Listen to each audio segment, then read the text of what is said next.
person, let's just even forget about police work. If you work at the bakery, everybody makes the donuts a different way. It's the same thing in police work. There's so many people don't do it the way I do it. It works for me. As long as I'm following the law and most of the guidelines of the police department, it's a good look. Can you explain this? True that law enforcement pulled Mr. Murphy out of that car, Mr. Walter Murphy. So I don't know how he got out of the car because I wasn't privy to actually witnessing that. I'm only going by the officers that responded that detained both he and Mr. Pro for what they told me. I don't know which side even took him out of the car. And do you know that law enforcement took Mr. Murphy out of the car? I don't know that they took him out. I don't know if he got on his own free will, of his own power. I'm not sure. Do you remember writing an affidavit that you swore to that Mr. Walter Murphy was pulled from the records by police? I could have said it, but I don't remember. Your Honor, may I approach for a second? You may. Sir, Absolutely. I've shown you a three-page document. What's this, the search warrant I did? Yeah. Okay. You can look at anything you need. I'm interested actually. It has to be Well, the first, point to where you want me to go. That'll make it go faster. first line. Okay. Does that refresh your memory? Let me see.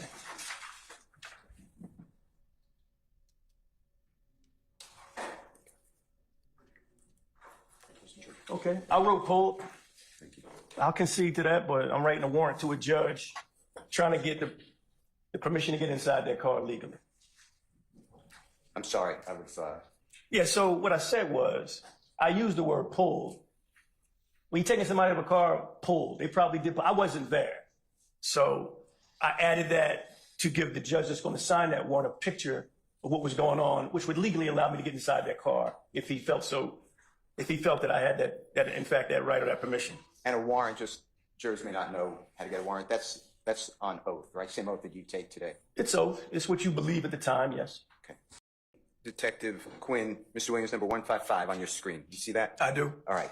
Now, that is the passenger side rear window door area looking into the vehicle. Is that true? Yeah, we call them vent windows, yeah. And the vent window was taken out based upon your information by Detective Robertson L's firing self-defense. I mean, that was my educated theory. I mean, based off what I knew, I assumed I wasn't there. I could just go by the corresponding hole inside the car in the headrest. And then for corresponding holes inside the headrest, there's also Mr. Murphy who shot twice. Is that fair to say? See, I don't know how many times Murphy was shot. That was never any kind of report given to me. I know there was some kind of shooting where he got it in the leg or legs. Okay. Were you aware, and if you just answered this, just answer it, that Mr. Murphy was shot in his heel on one leg and then on his upper left artery in his thigh, upper thigh? I never knew that. Okay. That's fine. Now, how many shots fired did Robertson L get off when he was thinking that he and his partners were in danger of getting killed? I don't remember off the top. I mean, he was administratively dealt with by the supervisor before I got there. At some point, I believe Detective Velasquez took an inventory of what he should have had in the gun. Based off what I know, he only hit the car in question, the getaway car, one time. How do you know that? Based off my investigation, I see the one hole in the window and I saw the hole in the headrest. So I have to take some kind of investigative steps to explain that. The mystery was the Walter Murphy stuff. That was never clear. And when you say, I just want to break it down if you don't mind, one hole in the window, we really don't know how many bullets went through that window, do we? There's no way to tell. Okay. But if you take an educated against a common person, I see some kind of impact at that headrest. So I have to make investigative conclusions for the purpose of this case, which is criminal, against the officer. And then Walter Murphy, you said that's was it wild card you said? I didn't say wild card, but I never knew because I never got any other information about how he got his injuries. Now, tell the jurors whether there were any shell casings, to your knowledge, found inside that vehicle. To my knowledge, there were none. Now, I'd like to talk with you about, and just help me with the number again. Mr. Williams' number, is it 182 in front of you? It is. Can we show that? Number 182. Are you familiar with when a gun is fired, how gunpowder residue and particles come out the muzzle of the gun as well as the missile? You know what I'm talking about?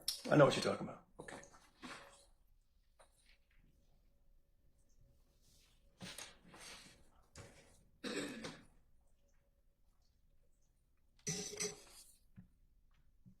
Now, this is what you said is a defect, and we're going to show the other side too. So this is a defect potentially caused by a bullet. Is that fair to say? I believe that. And around, and I know it's green on the screen of the jurors, but do you see any type of soot or gunpowder burns or stippling or anything like that in this headrest? I don't see any of that. Explain to the jurors what those concepts are, if you don't mind, as you understand them. I understand you may not be a ballistic expert, but we'll have them coming. Okay, tell me what you want me to tell the jurors again. Explain to them how when a gun is fired, how not only does a bullet or the missile, but the gunpowder particles come out and how it burns into an item. I mean, I can give you a rudimentary breakdown, but if you're close up on something, there's going to probably, more than likely, be scorching or burning from that explosion of that projectile coming out of that gun. You can make reasonable conclusions that the gunshots weren't fired close up in any situation if you don't have that present. In L, do you remember what Officer Roberson L looks like? Do you remember what he looks like? Yeah. Yeah. Is he taller than the vehicle, the top of the vehicle that's depicted in 174C? Absolutely.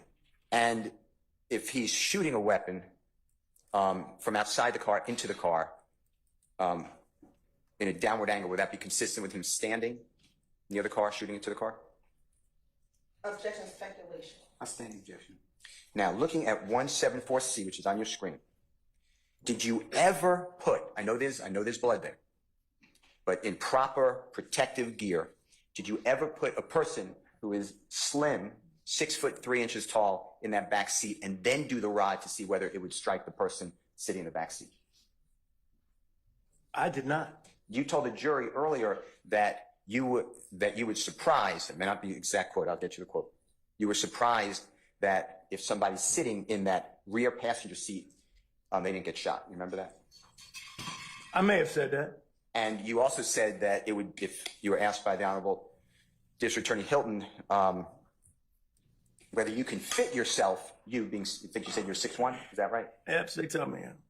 If you could fit yourself in the back of a car and you stated that you'd be crunched. Do you remember that testimony? I don't remember it, but only reason I said my daughter had that car is I've been in the back seat. Okay. Till she tore it up. Okay. And were you crunched in the backseat of the car? Is that where you got that from? I'm just not understanding the question. I'm trying to, I want to make sure I give you the right answer, but I'm not understanding where you're going. Because if you're in the back seat and there's gunfire, you're not going to be sitting up straight. You're going to be moving around. Because there's gunfire. It makes people move. And you moved forward in your seat just now. You realize that? Okay, I can move to the side. I move forward. I'm just trying to make you understand when guns are breaking out, everybody's getting on the floor. And in my experience. And Mr. Murphy is to the left behind the driver, according to what you were told, right? Based off what Mr. Bean said. And if bullets are coming through the headrest from outside the car, just like depicted in 174C, you see that? I do. And if bullets are coming across the back seat into Mr. Murphy, into his leg and heel in a downward direction from outside the car. I stand the objection. How would the person, as you know, in the back of that car not get hit? Objection, speculation. On the right-hand side. Speculation. Did you do any type of experiment? It's a simple experiment. Did you do any type of experiment to determine whether a person sitting in that back seat, where those bullets to Mr. Murphy and the headrest, and how they would miss him? Did you do anything? I did not. Why you were being arrested? No, they were just being very aggressive. They were being very aggressive. Yeah. How are they being very aggressive? Because when I let them in, the lady was trying how she was holding me and stuff, and I ain't have on no clothes, and I kept asking them, can I put my clothes on? And it was like men in the room and stuff when I was trying to get dressed, and I kept asking her respectfully, so you just gonna let him stand right there and look at me? But she was just being a butthole, but that's how Clayton County is. And then when I came out, I kept discussing, asking her what I'm being detained for. She kept just saying, you got a warrant. And I kept saying, for what? She just said, you got a warrant. And I said, for what? She said, you got a warrant. And she kept saying the same thing. And they would never show me anything. They ain't show me nothing, no paper, nothing on her phone. And that's when I came out and seen Hamilton. And they were just smiling and high-fiving and stuff like that. And did you ever inquire with anyone what you were supposed to do when you didn't show up to court on March? No one told me nothing. I'm sorry, say that again. No one told me nothing. Did you provide anyone with anything? No one asked me to. Did you go to the hospital on March the 26th, the morning you were supposed to appear in court? Yes. What kind of accident did you have? It wasn't me. It was a family member. It was a family matter. So it was not you. No. So you were not harmed? No. So was there anything keeping you from reaching out to any member of the DA's office to say, I cannot come to court? I did reach out Okay. How? by phone. When? Was it before or after court was over that day? I don't know if court was over. I don't know what time it was, but I let them know. And then the next day, I was detained. Like I said, I don't know what this is or which phone it was at the time. I just know you have a screenshot, so I don't know if it mean him or me. I don't understand. Did you provide anyone with screenshots of your call history? No, I just seen everything because of you. Okay, I never provided nobody with nothing. You provided everybody with everything. right. Yes. So did you ever provide anyone anything to contradict anything in here? No, you did. Okay, I didn't provide anything, right? This is the exhibit, you understand that? Okay. Okay, did you ever provide any, I sustain the objection. Ms. Bennett, did Mr. Adams ever ask you for a call log? No. Objection to burden shifting. Your Honor, it's not burden shifting, when the issue has been raised, Your Honor, may we Hold on. approach? Mr. Adams, I'm going to overrule your objection. Mr. Shard, I'm going to overrule your objection. State, don't ask that question ever again.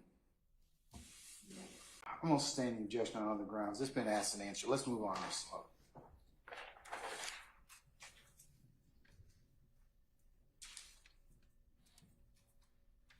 And it's fair to say that notwithstanding any of this, all of this occurred well after 2013, correct? It's asked and answered. Let's move on. Thank you, Your Honor. Did the state ever provide you with your, not a screenshot, but phone logs, actual phone records to look at and ask you any questions about phone calls that had been made? Did they ever do that? No. Did they ever provide you with phone records from Investigator Hamilton and ask you to look at those and ask you questions about phone calls that had been made? Did they ever do that? No. Case. Anybody ever show you the video and ask you that? No. Is there anything in any of that video, anything, that has anything whatsoever to do with the 2013 incident you've been asked questions about? No. Is there anything about you wearing red, throwing up whatever kind of signs, or whomever it is you're with in that video that tells us anything about what happened in 2013? No. That question, Your Honor. I sustain the question. So we ask the witness's answer be stricken. Ladies and gentlemen, you need to disregard the witness's answer. And Ms. Benny, if there's an objection, stop talking. Oh, okay. Okay, immediately, and let me rule upon that before you complete. Okay. All right. Thank you. Did was the first time that you saw that video when it was played here in court? Yes. First time you were asked any questions about it when it was played here in court? Yes. Did Mr. Hamilton ever show you any videos or any photographs at any time that he met with you? No. Did he, Mr. Hamilton or anybody else, ever ask you any questions about gang or gang affiliation or anything like that when they met with you? No. Some of y'all got to see exactly what I was talking about, right? With the juxtaposition of Steele and Adams and their different styles and stuff like that. But both worked effective today. I'm going to give Keith Adams an A, and I'm going to give Brian Steele a B+. And before y'all go, oh no, city names, Brian Steele did his thing. He did. Brian Steele was able to show, at least put the doubt. I won't even say show. But that nigga caught him so good, I was like, oh, that's ugly. Brian Steele said, hey, bruh, when you said shots rang off, you leaned forward. you claim to be such an expert when shots pop off, that would have been when a bullet flew through, right?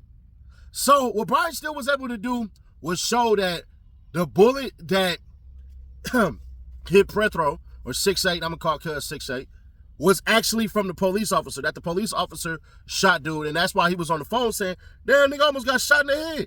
So that kind of concurs with what was said in that phone call. But the bigger thing that why I can't give Steele an A was because Steele never once asked him, hey, how many people do you let off with something of that serious of nature? You just basically said about 3 felonies that this man is accused of: evading police, armed robbery, and orchestrating a robbery. That's conspiracy. So you telling me that fleeing the police after allegedly attempting to murder police because you're in that car that makes you an accessory, you gonna tell me how many people are alleged with that crime that you just let off? He never did that. So that's the one thing that Brian Steele, why he can't get an A, because that was supposed to be an automatic question. So there's that part. Secondly, he caught that boy lying. He caught him lying. And maybe he felt like maybe that's enough because he probably think he'll be going up against that man again and stuff like that and things of that nature. But I would challenge that. He basically was like, hey, you said he was pulled out, didn't you? I never said that. I never said that. That's you right there, ain't it? I did. Well, why would you do that? Oh, to get a warrant. But you said you weren't there. But you said he was pulled out. So you're guessing? But you just said previously you wouldn't guess. So, nigga, you guess when it's beneficial to you, which means you were lying on that report. What else are you lying on? So Steele kind of painted that a little bit, but he should have pressed harder with that. Now, the lady, as far as the shots go and everything like that, she damn near just destroyed the damn prosecution because the prosecution is so stupid, bro. Miss Love is so damn dumb with this case. I'm not calling her stupid because obviously she graduated college and she's a damn prosecutor. She's not dumb, but in this case, this instance, pretty dumb. You couldn't show sending and receiving on the calls, and then 3 seconds means that shit went to voicemail. If you call somebody 3 seconds, you hear voicemail, majority of us are going to just click and go, nah, I'm all right. So that's what that was. Nobody talked for no damn 3 seconds. What would you say? So I think that was her own people that was calling, and she was just being dirty. And I ain't gonna hold you. When that judge said, never say that again, I was like, oh, hey, bitch, you better fight this man. I'm thinking the judge is slowly but surely not liking Miss Love and the tactics in which she is using, because I've never seen that nigga do that in front of the jurors, ever. I've never heard him say, never say that phrase again to no lawyer. And denied her damn request to come up and basically parlay with him. So this is an ugly loss. Quinn definitely got proven to be a damn liar twice. Then I gotta ask the simple question. You said Young Thug offered you some money, offered you a job, and then turned around and the 4th time showed you some money and you started laughing, which means Young Thug might have thought your ass was dirty as hell.